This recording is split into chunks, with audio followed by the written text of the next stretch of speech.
I wasn't expecting anyone. That's the first thing that made it feel wrong. I remember checking the time because I couldn't sleep. It was 2:47 a.m. The house was completely silent, the kind of silence you only get late at night when even the neighborhood dogs have stopped barking. Then the doorbell rang. Not a knock. Not someone pounding on the door. The doorbell. I froze where I was sitting. At first, I honestly thought I imagined it.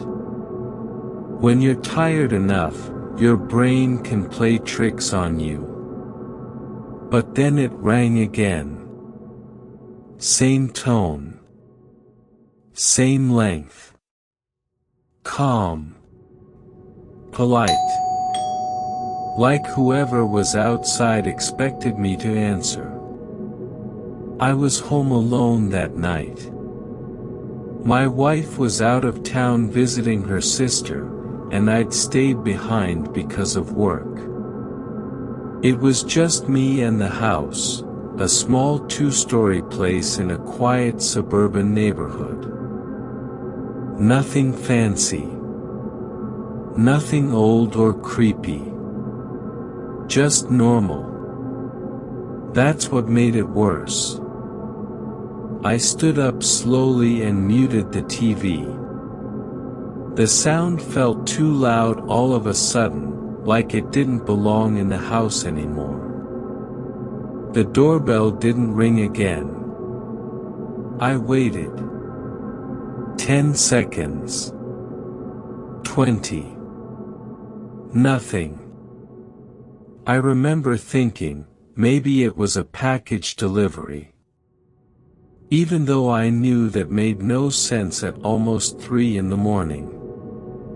Still, I grabbed my phone and opened the doorbell camera app.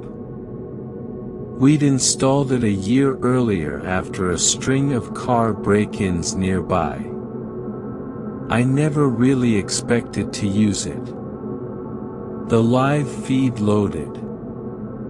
The porch was empty. No person. No movement. Just the porch light illuminating the concrete steps and the empty street beyond. I leaned closer to the screen, checking the corners, half expecting someone to be standing just out of frame. Nothing. I felt stupid for being nervous. I locked my phone and told myself it was probably a glitch. Electronics mess up sometimes. That's normal. I even laughed quietly at myself, the way you do when you realize you're overreacting. I sat back down. That's when my phone buzzed. Motion detected at front door. My stomach dropped. I opened the app again immediately. This time, the camera showed movement, but not what I expected.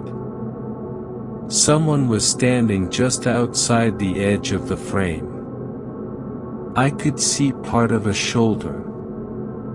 A sliver of dark fabric. They were close enough that the camera couldn't fully capture them. They were standing too close on purpose. Before I could process that, the doorbell rang again. Longer this time. I stayed where I was. I didn't know why, but something about the timing felt intentional. Like whoever was outside knew exactly when I was looking at the camera. I watched the screen. Slowly, the figure stepped backward into view. It was a man. Middle-aged, maybe. Hard to tell.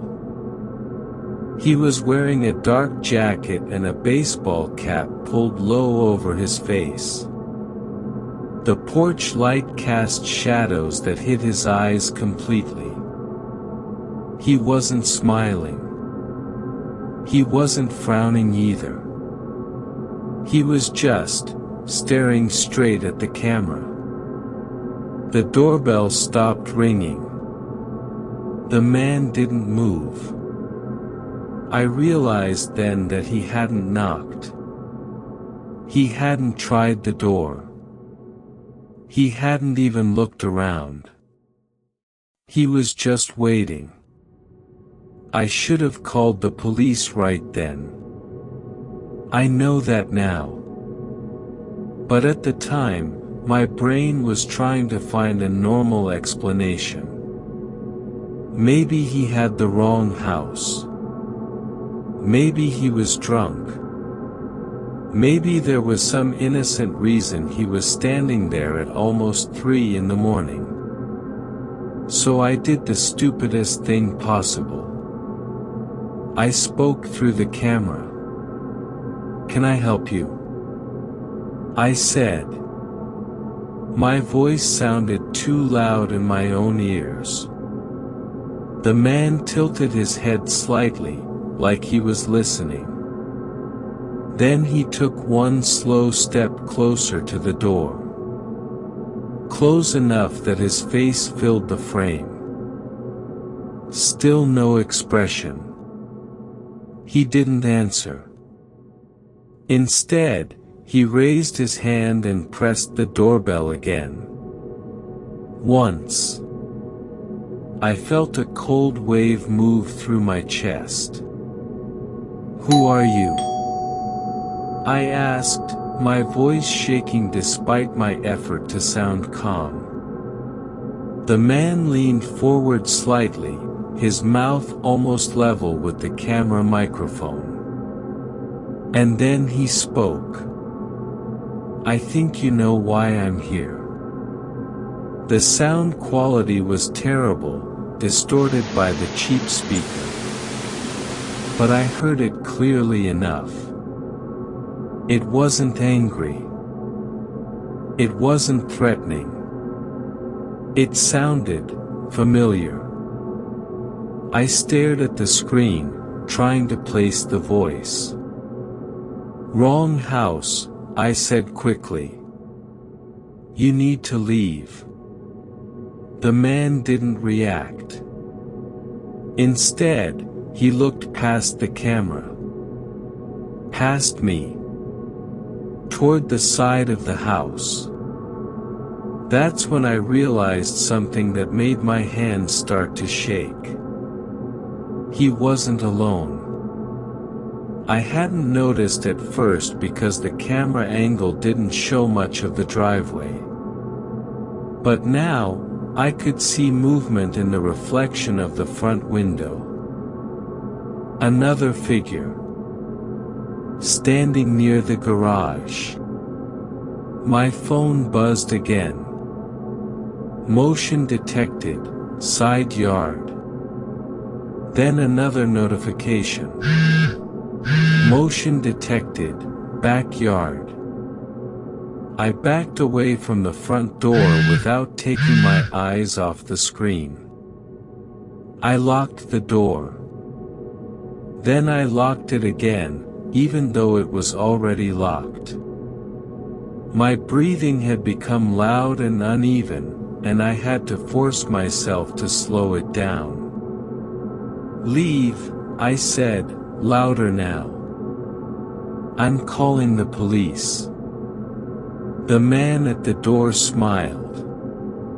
Just slightly. It was the first real expression I'd seen from him. Then he said something that made my blood run cold. "We know." The feed froze. For a split second, the video glitched, blocks of static tearing across the screen. When it came back, the porch was empty. The man was gone. So was the other figure. I stood there, staring at my phone, waiting for another notification. None came. The house was silent again. Too silent. I called the police anyway. While I was on the phone, I walked through the house, checking every lock, every window. Everything was secured. Nothing was broken. Nothing was open. By the time the officers arrived, there was nothing to show them. No one outside. No footprints. No suspicious vehicles. They reviewed the doorbell footage. Or at least, they tried to. The clip from earlier that night was gone. Not corrupted. Not glitched. Just missing. The officer told me it was probably a software error. That sometimes recordings fail to save properly. He suggested I reset the system and get some rest. They left after about 15 minutes. I didn't sleep that night. I sat on the couch with all the lights on, listening to every creak and shift of the house. The doorbell never rang again. The next morning, I checked the camera logs. There was one entry I didn't remember seeing before. 2:46 a.m., motion detected, interior hallway. The camera system doesn't cover the inside of the house. I double-checked that. It never has. I unplugged the entire system that day. I told my wife what happened when she got back, but even as I said the words out loud, they sounded unreal. Like something from a bad dream. She tried to reassure me. Told me stress can mess with your perception. That I'd probably imagined parts of it. I wanted to believe her. But sometimes, late at night, when the house is quiet, I think about that last log entry. And I wonder how long they'd been there before they rang the doorbell.